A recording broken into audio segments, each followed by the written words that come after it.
আপনাকে বিশ্বাস করতে হবে না, শুধু ফল পেলেই হলো। একটা মারাত্মক দোয়া আপনি কন্টিনিউ পড়বেন। আপনি যদি ভালো না থাকেন তখন আমাকে বলবেন। আমি ডক্টর রহমান।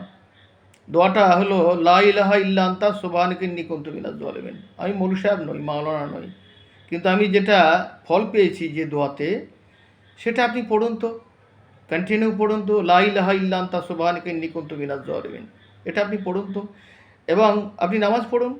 দেখবেন আপনার circulatory system, digestive system, nervous system তিনটেই ভালো থাকবে, এবং আপনার বাতের ব্যথা হবে না, মানসিক কষ্টে আপনি ভুগবেন না। আপনি ভুলতে চেষ্টা করবেন, দুঃখ যন্ত্রণা ব্যথা যাই আসুক না কেন, এবং আপনাকে দেখে মানুষের ভক্তি হবে, কারণ আপনি একজন নামাজি, আপনি একজন ধর্মের মানুষ। যে যাই পারে বলুক না কেন, নামাজি এবং ধর্মের মানুষকে সবসময়ের জন্য মানুষ ভক্তি করে, এটাকে আপনি অস্বীকার করতে পারেন না। কি হিন্দু, কি মুসলিম, কি খ্রিস্টান, নামাজ যারা পড়ে তারা খারাপ কাজ করতে পারে না।